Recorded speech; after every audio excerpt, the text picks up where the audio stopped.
about tomorrow? A little anxiety, a little stress about what's tomorrow. How do we see the future? I want to today's one-word devotion from this verse right here. Bless the Lord, O my soul, and forget not all his benefits. You know what the problem is when we worry about tomorrow is we forget the past. We forget the benefits that God has. We forget all that God has done for us. We forget all the blessings that God has poured out on us. Yes, there's trials and struggles, but life is good. God has blessed us. You know, we always look at the stories in the Bible, you know, and especially the Exodus story. You know, Israel standing at Kadesh Barnea looking at the promised land. They had just fled Egypt. They had seen the 10 plagues.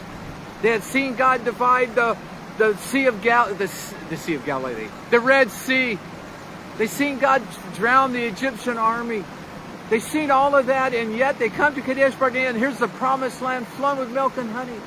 There was grapes, bundles of grape that took 2 people to carry. There was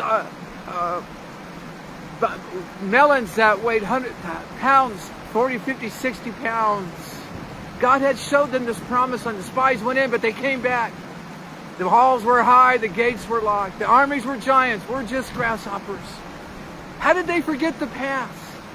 And yet we do the same thing. We forget that God is with us. We forget all the blessings God has for us. We don't remember all the stuff that God has done for us. You know, and so how can we face the future? By remembering the past. That's what I want to encourage us. Let's not forget all that God has done for us. It was the promised land, and God has promises for us.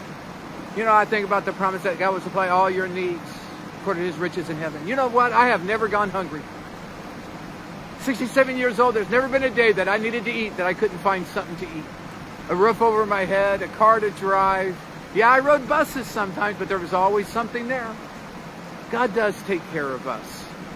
We need to remember all God has done. Yeah, there's going to be struggles.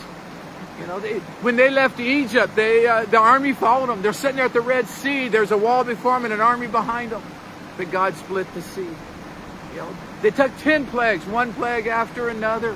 And yet when they fled Egypt, they were paid to leave Egypt. They got silver and gold. There's good and bad in life, but we need to remember the good. See, too often we forget all the good and remember all the trials and all the struggles. But I want to challenge us to remember the good. I challenge us all the time. What is a God story? I ask the leaders all the time, what's a God story? Give me a God story. So I want to challenge you. You want to look at tomorrow with a greater heart and a greater confidence. Don't forget all God has done. Write some God stories.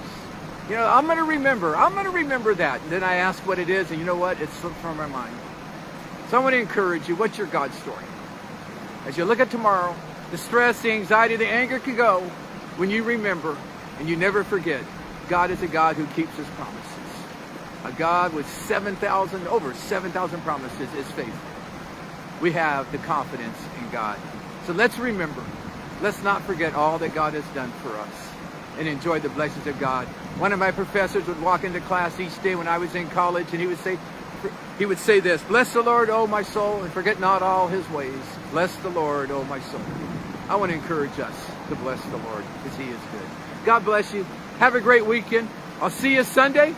Maybe we'll have a good time. Well, we're going to have a good time, but you might not see me. Dan's got the message for you. It's going to be a great day. God bless you. Take care. I do love you. Take care.